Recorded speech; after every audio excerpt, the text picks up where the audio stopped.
नमस्कार, सुप्रभात दोस्तों। अनुष्ठान क्लास में आप सभी का बहुत बहुत स्वागत है।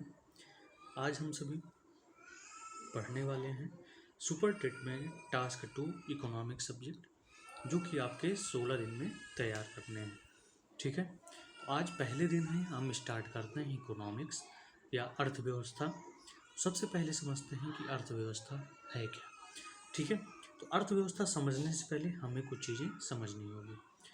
पहला, अगर अर्थव्यवस्था समझना है तो अर्थव्यवस्था कहाँ पे लागू होगी? देश में ही लागू होगी। तो देश में होते कौन हैं? लोग होते हैं। यानी देश में बहुत सारे लोग होते हैं, और जब लोगों की संख्या बढ़ जाती है तो उनकी क्या होती है? अब लोग होंगे तो उनकी कुछ इच्छाएं होंगी। अब जैसे जैसे लोगों की संख्या बढ़ेगी, इच्छाएं और बढ़ती जाएंगी, लेकिन संसाधन तो क्या है? सीमित संसाधन है।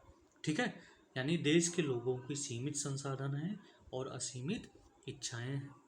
ठीक है, तो असीमित इच्छाओं को सीमित संसाधन का प्रयोग करके हमें पूरी करनी है, तो हमें क्या करना पड़ेगा? सबसे पहले उन संसाधनों का प्रबंधन करना पड़ेगा।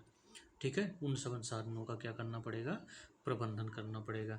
यानी देश के लोगों की असीमित इच्छाओं को पूरा करने के लिए सीमित संसाधन से संसाधनों का प्रबंधन करके, ठीक है, जो हम उनके असीमित इच्छाएं पूरी करते हैं उसी को क्या कहते हैं? अर्थव्यवस्था कहते हैं। अब अर्थव्यवस्था में देखेंगे, अगर संसाधनों का जो प्रबंधन किया जा रहा है, अगर वहाँ पे सिद्धांतों का अध्ययन करें तो सिद्धांतों के अध्ययन को सिर्फ इकोनॉमिक्स कहेंगे। लेकिन अगर उन्हीं संसाधनों के प्रबंधन का व्यवहारिक अध्ययन किया जाए तो उसे क्या कहेंगे? अर्थव्यवस्था या इकोनॉमी कहेंगे। ठीक है, अब अर्थव्यवस्था का जो अध्ययन करना होगा उसे हमें आर्थिक क्रियाओं के आधार पर करना पड़ेगा। ठीक है, तो आर्थिक क्रियाओं में हम धन की चर्चा करेंगे। अगर इसका हम सैद्धांतिक अध्ययन करें तो अर्थशास्त्र होगा। ठीक है, और अगर इकोनॉमी अगर शब्द की बात करें तो इकोनॉमी शब्द जो है अपूर्ण शब्द है। ठीक है, लेकिन अगर पूर्ण बनाना है तो हम क्या करेंगे? इकोनॉमी के पहले इंडियन इकोनॉमी। ठीक है, अगर इंडियन इकोनॉमी की बात कर देंगे तो उसमें हम इंडियन के बैंक के बारे में जानेंगे, इंडिया के मौद्रिक नीति के बारे में जानेंगे, भारत के जीडीपी ग्रोथ के बारे में जानेंगे और बेरोजगारी के बारे में जानेंगे। ठीक है, अब हम बात करते हैं कि यहाँ पे उत्पादन के कारक क्या होंगे। ठीक है, तो उत्पादन के दो कारक होंगे, एक सेवा का उत्पादन किया जाता है, एक वस्तु का उत्पादन किया जाता है। ठीक है, अब देखें, सेवा का उत्पादन करने के लिए हमें क्या क्या चाहिए? हमें सबसे पहले चाहिए पूंजी चाहिए, जिसे कैपिटल बोलेंगे। दूसरा है भूमि चाहिए, जिसे लैंड बोलेंगे। और तीसरा है श्रम या लेबर की ज़रूरत होती है। और साथ में चौथा है उद्यमशीलता, जो सबसे ज़रूरी होता है। यानी जोखिम लेने की क्षमता वस्तुओं के उत्पादन के लिए बहुत ही आवश्यक है। अर्थव्यवस्था की केंद्रीय समस्याएं। अर्थव्यवस्था की केंद्रीय समस्याओं में हमें तीन चीज़ों के बारे में पढ़ना होगा। पहला क्वेश्चन ये बनता है कि अर्थव्यवस्था में हमें क्या उत्पादन करना है, यानी कौन सी वस्तुओं का उत्पादन करना जरूरी है जो मानव की असीमित इच्छाओं को पूरा कर सके। दूसरा क्वेश्चन ये बनता है कि कैसे उत्पादन करें। अब कैसे उत्पादन करने में हमें उत्पादन क्या करना है? श्रम का और मशीनरी, यानी उत्पादन करने के लिए हमें श्रम और मशीनरी की ज़रूरत होगी। अब बात आती है किसके लिए उत्पादन करना है, तो उत्पादन तो गरीब और अमीर दोनों के लिए करना पड़ेगा। अब अमीर की और इच्छाएं बढ़ेंगी, ज़्यादा पैसा होगा तो कार और आईफोन खरीदने के लिए करेगा, और गरीब को तो अभी भी चाहिए रोटी, कपड़ा और मकान। अब हम शुरू करेंगे अर्थशास्त्र क्या है। तो परिचय पहले समझते हैं कि अर्थशास्त्र का जन्म सर्वप्रथम भारत में हुआ। यानी अर्थशास्त्र शब्द का जो जन्म हुआ सर्वप्रथम भारत में हुआ।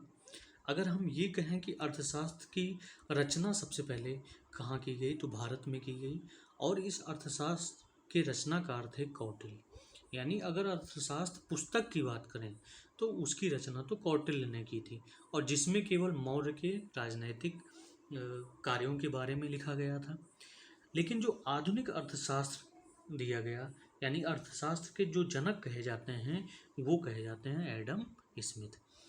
और एडम स्मिथ की जो पुस्तक थी कौन सी थी? An inquiry into the nature and causes wealth of nation. ठीक है, यानी पूरी बुक का नाम तो an inquiry into the nature and causes wealth of nation है, लेकिन जो शॉर्ट फॉर्म में इस बुक का नाम पढ़ा जाता है बिल्थाप नेशन बोलते हैं। यानी अगर पूछा जाए बिल्थाप नेशन की रचना किसने की थी, तो एडम स्मिथ में की थी, जिसमें उन्होंने अर्थशास्त्र के बारे में बताया। और ये रचना कब की गई थी? 1776 ईस्वी में। प्रारंभ में अर्थशास्त्र को राजनैतिक अर्थशास्त्र से जाना जाता था।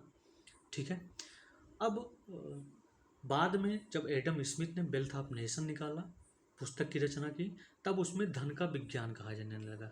अब हम देखेंगे कि धन का विज्ञान, अर्थशास्त्र को धन का विज्ञान किस किस वैज्ञानिकों ने कहा या किस किस रचनाकार ने कहा।